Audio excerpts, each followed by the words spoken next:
Hola chicos, bienvenidos al canal nuevamente. En esta ocasión voy a compartirles un poco de información sobre lo que es la cinemática del libro bueno, más bien de la física, ¿sí? Y vamos a utilizar de apoyo al libro de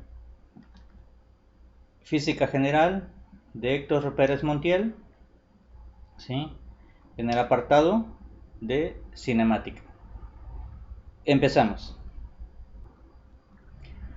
Bueno, acá como pueden observar, el punto número uno de este apartado del libro, van a encontrar cuál es la importancia de estudiar la cinemática, ¿no? ¿Sí? Y pues ustedes pueden encontrar acá que se va a interpretar la posición cuando está variando respecto a un punto considerado fijo, ¿no? Entonces, aquí explica cómo hacer la descripción del movimiento de un cuerpo significa precisar a cada instante su posición en el espacio. Entonces, la cinemática va a estar enfocada en el estudio, ¿sí? Con el apoyo de instrumentos para hacer mediciones. Podemos utilizar cintas métricas, relojes, algunas cámaras fotográficas con luz estreboscópica. Eh, estas cámaras en especial nos permiten ver, hagan de cuenta, movimientos demasiado lentos, aunque vayan demasiado rápido, no sé, a 100 kilómetros por hora con esta cámara, pueden ustedes reducir la velocidad a, vaya, cuadro por cuadro, ¿no? Entonces, para ir viendo cómo se comportan los objetos o los cuerpos a cierta velocidad. El segundo punto es el concepto de partícula materia en movimiento, ¿sí? Y cómo se interpreta, bueno, la interpretación de su trayectoria, ¿no? Aquí van a encontrar la información, ¿sí? De lo que es parte de lo que es la descripción del movimiento de un objeto, cómo se le llama, cuerpo físico o simplemente cuerpo, una partícula en movimiento, porque hablamos de su trayectoria, ¿sí? Y bueno, podemos concluir de que cualquier cuerpo físico puede ser considerado como una partícula, ¿no? Entonces, aquí vamos a ver que la trayectoria de una partícula en el recorrido, al pasar de una posición inicial a una posición final, puede ser recta, curva o semicurva, y así los movimientos rectilíneos o curvilíneos pueden ser uniformes o uniformemente variado dependiendo de la velocidad que permanezca constante o no, ¿no? Entonces, eso trata el punto número 2. El punto número 3 habla de lo que son los sistemas de referencia.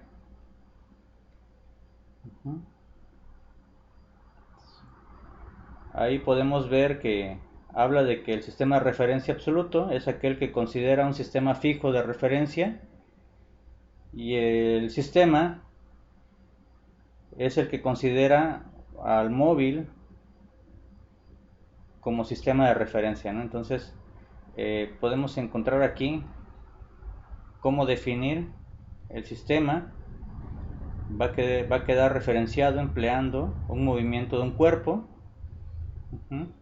Y pues se puede comprender muy bien con los ejemplos, ¿no? Aquí explica sobre un ejemplo de un tren cuya marcha va de 80 kilómetros por hora y viaja una persona a la cual se le ocurre caminar, ¿no? Entonces vamos a moverlo un poquito el cuadro para que le demos continuidad al ejemplo. Aquí continúa, que es lo que les comentaba yo, que caminar en el vagón en la misma dirección que la máquina, ¿no? Entonces, a una velocidad cuya magnitud es de 5 kilómetros por hora. Esto lo hace considerando el tren como un sistema de referencia inmóvil. Entonces, sin embargo, la persona observa el paso del tren, su sistema de referencia será la Tierra, ¿sí? Y así sucesivamente, ¿no?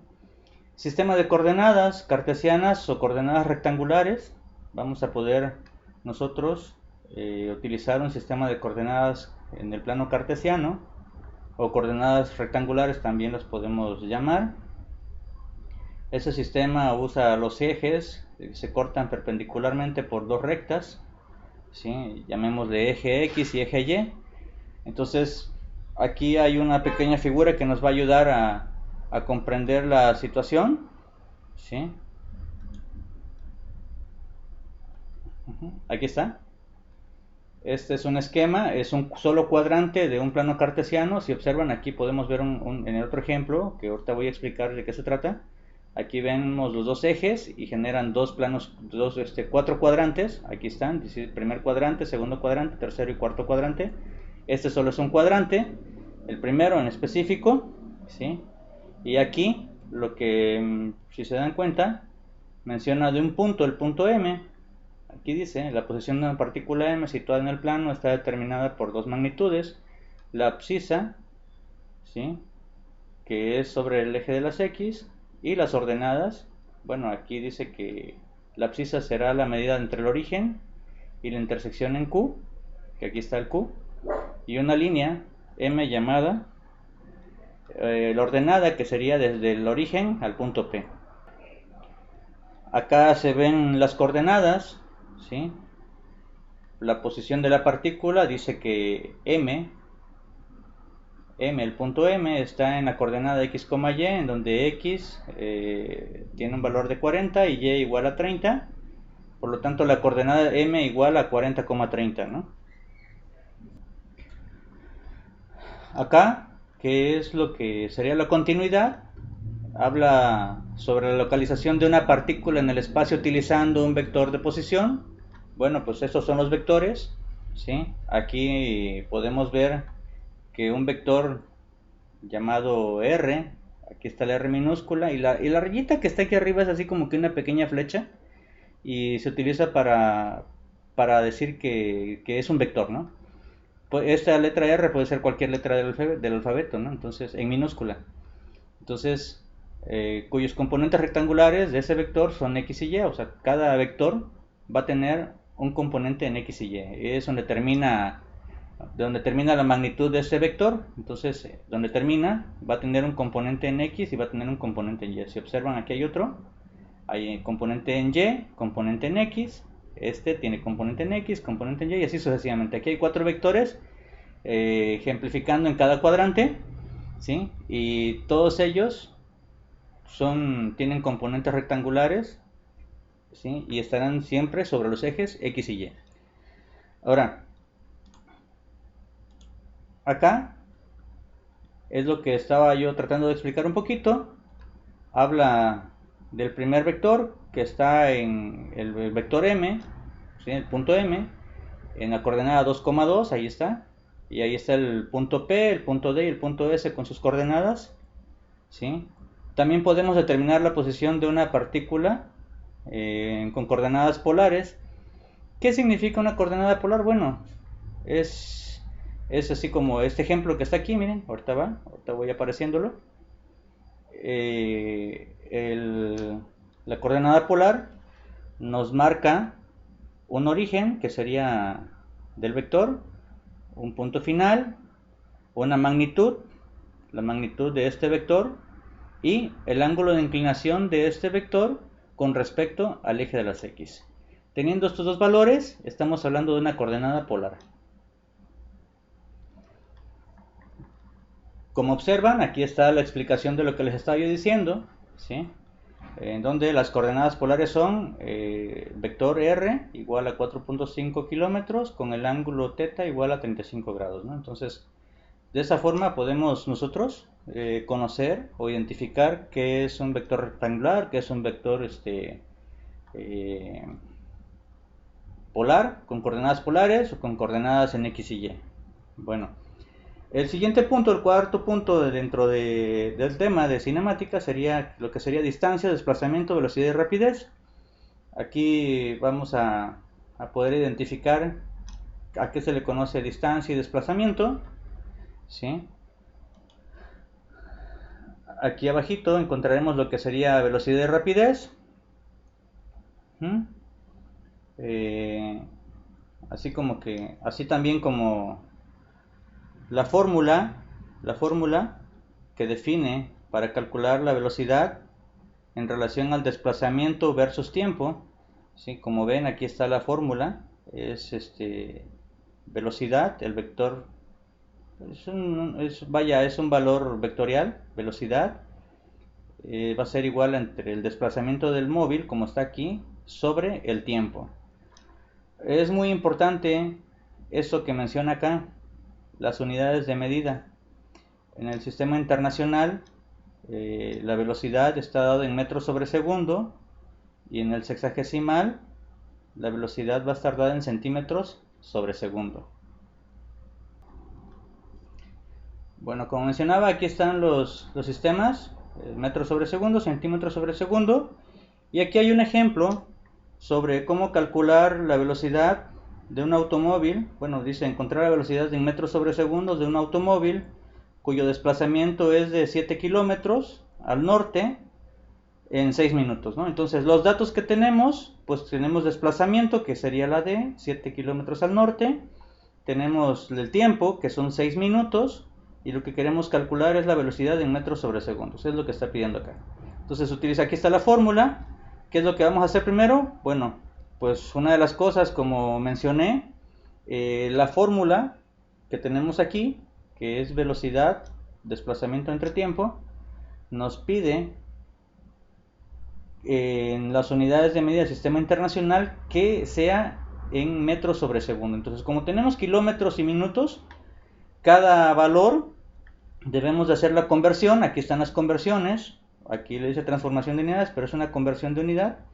7 kilómetros, en donde un kilómetro equivale a 1000 metros, entonces multiplicamos los 7 kilómetros por 1000 metros entre 1, tendríamos 7000 metros, ¿no? Porque el kilómetro con el kilómetro se eliminarían y quedaría la unidad en metros. Lo mismo en tiempo, para 6 minutos, pues hacer la conversión es 1 minuto 60 segundos, para que el minuto con el minuto se puedan cancelar, y sería 6 por 6, 36, y el 0, pues 360 segundos.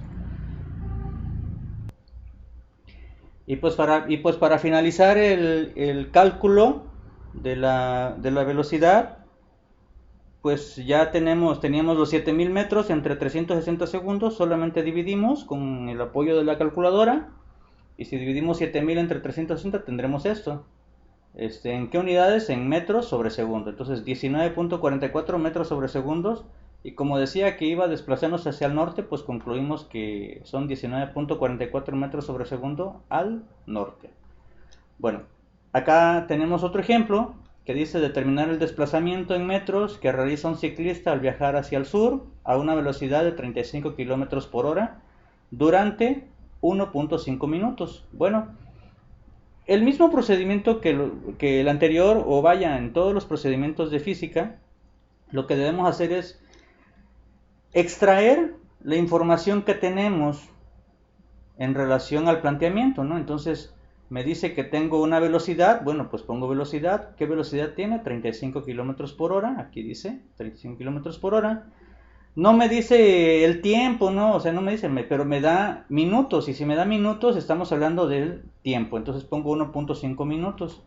Y lo que quiero calcular es el desplazamiento. Bueno, entonces, en base a la fórmula inicial, o primaria, por así decir, sobre velocidad, que es igual desplazamiento entre tiempo o distancia entre tiempo, pues lo que tenemos que hacer a la fórmula para calcular el desplazamiento es hacer un despeje. Y si vamos a despejar, pues si el tiempo está dividiendo a la distancia, va a pasar al otro extremo del igual multiplicando a la velocidad, por eso está aquí.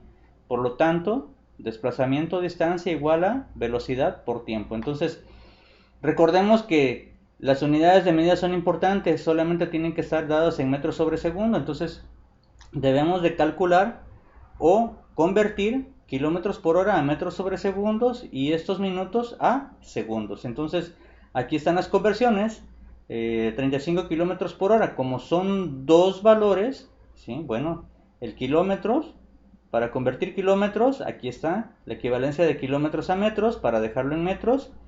Y aquí tenemos la de la hora, ¿no? El de hora En la equivalencia a segundos son 3600 segundos, ¿no? Entonces, lo que tenemos que hacer es multiplicarlos.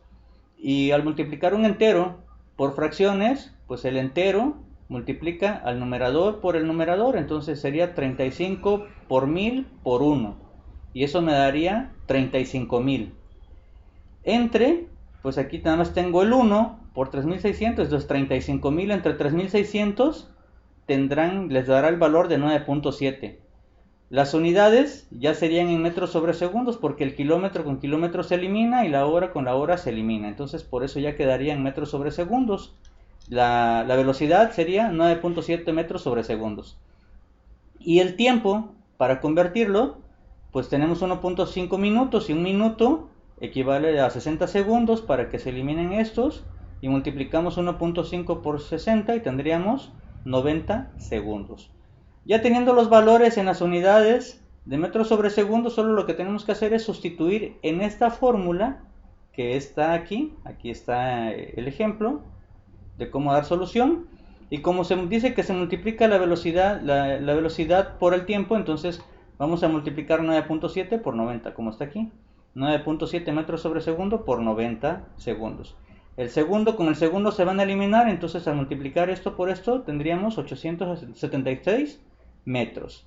Y como el ejemplo que está aquí menciona, a ver, determina el desplazamiento en metros del ciclista al viajar, que viaja al sur, entonces dice que el desplazamiento son 873 metros al sur. Bueno, entonces vamos a ver aquí otro pequeño ejemplo, ¿sí? El siguiente ejemplo habla sobre una lancha. A ver, vamos a encuadrarlo. Dice: una lancha de motor desarrolla una velocidad cuya magnitud es de 6.5 metros sobre segundo. Si la velocidad que lleva la corriente de un río hacia el este es de 3.4 metros sobre segundo, ojo, nada más cuidado con la información, como lo dice, ¿no? Dice que la lancha de motor va a una velocidad de 5 metros sobre segundos y la corriente de un río hacia el este es de 3.4 metros sobre segundos, ¿no? Bueno, aquí tenemos ya un cuadrante con un ejemplo del este y del oeste, norte y sur. Observemos nada más este punto, que dice aquí, la corriente del río hacia el este. La corriente del río, o sea, la corriente del río va hacia allá, ¿sí? ¿Qué nos pregunta? Que calculemos. Dice, bueno, calcular la velocidad de la lancha si va a la misma dirección y sentido de la corriente. O sea, si la lancha va en la misma dirección y sentido, vamos a calcular la velocidad, ¿sí?, en ese mismo dirección y sentido. Luego me dice la velocidad de la lancha si va en la misma dirección, pero en sentido contrario a la corriente del río. O sea, lleva el mismo sentido, pero en sentido contrario. Y la velocidad de la lancha si se requiere cruzar perpendicularmente el río de una orilla a la otra. Determinar cuál será a ver, un segundito, la dirección que llevará la lancha. Emplear el método del paralelogramo. Bueno, vamos a ver. Aquí, la solución del inciso A, bueno, pues es simple. Lo único que está diciendo es de que calculemos la velocidad si va en la misma dirección del río. Entonces, si va en la misma dirección, lo que tenemos que hacer es sumar ambas velocidades, ¿no? Y como la velocidad del motor de la lancha es de 6.5 metros sobre segundo y la velocidad del río lleva 3.4, pues sumamos estos dos valores vectoriales y tendríamos 9.9. Las unidades pasan igual, no se multiplican, ¿no? Pues están sumándose, solo se recorren y serían 9.9 metros sobre segundo. Y como dice que la corriente del río es al este, pues decimos que va hacia el este, ¿no? Ahora, aquí me menciona que la velocidad de la lancha, por eso dice velocidad sub L, porque es de la lancha, y velocidad R, que es del río. Pues la velocidad de la lancha es negativa porque pues está diciendo en contra, ¿sí?, en el sentido contrario hacia la velocidad del río, entonces por eso es negativa. Y si tenemos este valor negativo y este positivo, recordemos que dos números de las mismas unidades se pueden sumar o restar, ¿no? Se suman si son signos iguales y si son signos diferentes se restan. Entonces, la resta de 6.5 con 3.4 es 3.1 y el signo del número mayor es el que prevalece en el resultado, ¿no? Entonces, en este caso, como dice negativo, pues va al oeste, ¿no? Entonces es 3.1 metros sobre segundo al oeste, porque es en contra del río. Recordemos que el río va hacia el este, entonces si la lancha va al contrario, sería al oeste. Bueno, una nota, que es lo que menciona el signo. El signo de la velocidad de la lancha se debe a que va hacia el oeste, o sea, hacia el poniente, ¿no? Entonces, o sea, hacia la izquierda del eje de las X, o al menos infinito, o a los números negativos, o sea, como quieran comprenderlo, ¿no? Bueno, y la última solución, que es el inciso C, en donde nos dice que calculemos la velocidad de la lancha si requiere cruzar perpendicularmente. Bueno, pues lo único que aquí hacemos es que dibujamos bajo una escala de 1 centímetro a 1 metro sobre segundo, y pues aquí se entiende que tenemos 66 grados. Bueno, creo que 66 grados es en relación al obtener ya nosotros el valor, ¿sí?, de la velocidad del río, que es 3.4, o sea, del origen sobre el eje de las X. Vamos a dibujar, aquí se supone que debería ir segmentado 3 centímetros con 4 milímetros, 3 centímetros con 4 milímetros, y del origen sobre el eje de las Y vamos a graficar, vamos a ubicar 6.5 centímetros, ¿sí? Y ya teniendo el punto en el eje de las X y en el eje de Y, lo único que hace es proyectarse para que se encuentren, y en ese punto donde se cruzan se obtiene el vector resultante, que aquí sería la velocidad que obtendría la lancha al estar cruzando de manera perpendicular. Y pues ya medimos y gráficamente, y pues daría 7.3 aproximadamente, por poder haber una variación por la escala de las reglas que se puedan utilizar, si están graduadas, si no están graduadas. Entonces ya medimos con la regla del origen a este punto, y aproximadamente 7.3, puede ser que sean 7.2 o 7.4, pero con las unidades de metros sobre segundos. Y el ángulo de inclinación pues lo vamos a obtener solamente con un transportador, colocando el transportador en esta forma. O sea, ojalá podamos imaginarnos que esta es la parte de abajo del transportador, así como con la zona semicurva. Entonces de 0 hacia este vector, y les puedo asegurar que habría 63 grados, una pequeña variación igual por el tipo de graduación, si está graduada, si no está graduada, si es profesional, semiprofesional. Entonces puede haber una pequeña variación de 1 o 2 grados, más o menos, o sea, puede ser 61, 62 grados o 63 o 64 grados, pero no más de esa información. Espero que les haya gustado la explicación. No duden en regalarme un like, suscribirse al canal para poder seguir apoyándolos en futuros temas. Y pues muchas gracias.